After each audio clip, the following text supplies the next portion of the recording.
Good morning, Richard Eckley here. Happy Thursday morning to you. We're on a Thursday, so we're on a Mindset Thursday on your 4 keys to a healthier you. And the question today is, why do we believe what we do believe? First of all, I get me phone back in position. Why did that happen? Because it fell down. Why do we believe what we believe? And it's I'll go a little reading from the book Mastering Your Mindset on the belief chapter, so you can see quite what we're talking about today. And beliefs.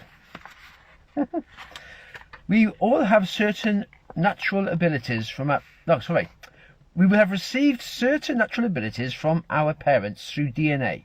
This could be a natural skill like music or art, or anything we feel we seem to have a natural gift at. As we grow, this ability just seems right to us. We are comfortable and enjoy doing these things. This is the nature part of evolution.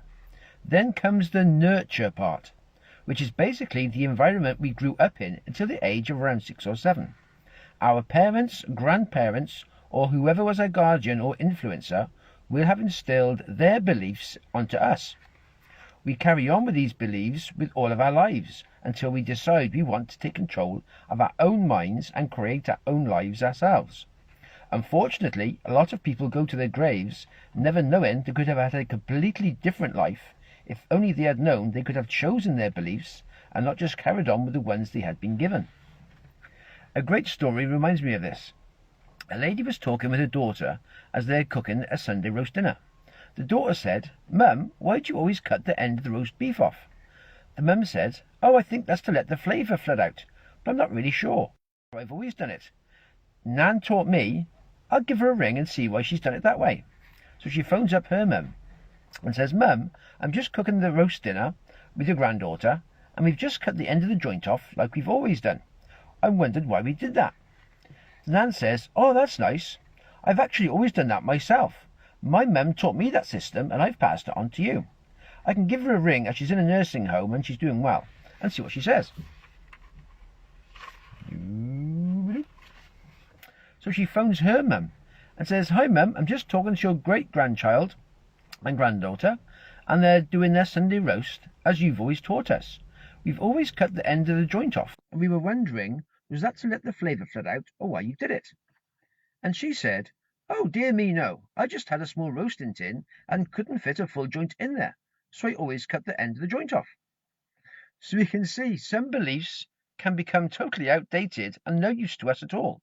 But because we were taught them at an early age, it is locked into our subconscious, and we refer back to it whenever we have a similar situation, as we use this as a guide for our future.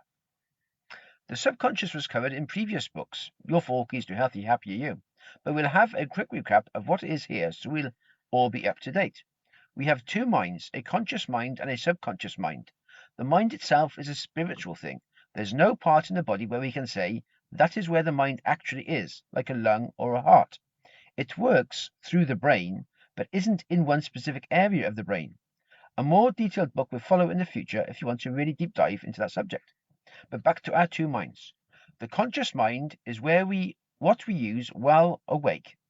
It is all the things we are aware of. Our feelings, thoughts, and decisions, and our personality all work within our conscious mind. We all know how we look physically, but this is how we look psychologically.